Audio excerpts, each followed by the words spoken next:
Le sous-onglet cotisation de l'onglet établissement, c'est le premier onglet qui est vraiment sensible et qui nécessite une attention particulière tous les mois. Déjà, le premier bloc ici, vous avez le numéro URSSAF qui apparaît. Il faut bien vérifier que c'est bien l'URSSAF auquel vous devez déclarer votre DSN. Donc pour ce faire, vous pouvez regarder simplement dans la liste et vous avez tous les URSSAF qui sont éligibles à la DSN ici. Donc quand c'est fait une première fois, effectivement, ça c'est pas très sensible tous les mois.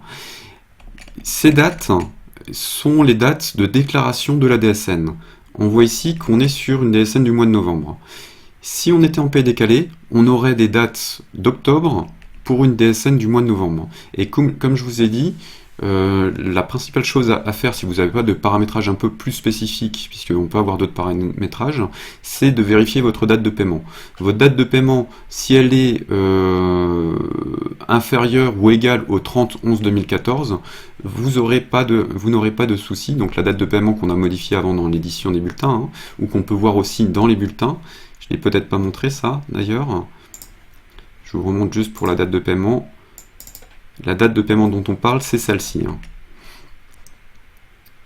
Donc, cette date de paiement, si elle est égale ou inférieure au mois en cours, enfin au mois de déclaration, on va être sur une paye qui ne sera pas décalée. On aura les mêmes dates, enfin les dates du mois par rapport à la DSN du mois. Donc du 1 au 30/11 pour le mois de novembre. Si elles sont sur décembre, par exemple, du 1er décembre jusqu'à quand vous voulez. Là, dans ce cas-là, on aura des dates de rattachement ici qui seront en octobre pour une DSN au mois de novembre. Donc on sera en paye décalée.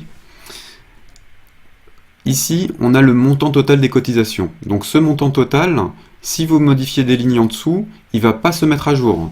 Il va ni se mettre à jour ici, ni, on va regarder tout de suite, dans les versements. Il faudra le remettre à jour manuellement si vous modifiez des choses dans les cotisations.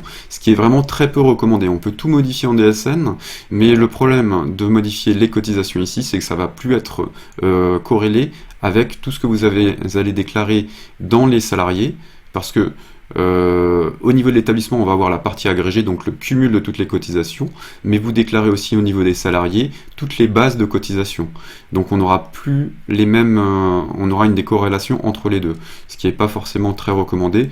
Vaut mieux quand même rechercher dans ce cas-là d'où vient le problème. Dans d'autres cas, je ne vous dirai pas la même chose, mais là c'est quand même un peu sensible. En tout cas, si il vous arrivait de devoir faire ça, pensez bien à modifier les totales de cotisation ici et dans versement. Alors, on va revoir un peu les différences de structuration entre ce que vous déclariez en mode EFI, c'est-à-dire quand vous étiez sur Net Entreprise, ou en papier d'ailleurs, sur les déclarations de cotisation papier, donc ce qu'on appelle la DUX papier en fait, et ce qu'on va déclarer en mode EDI. C'est quasiment la même chose, mais il y a quand même des petites différences, donc on va revoir ça tout de suite.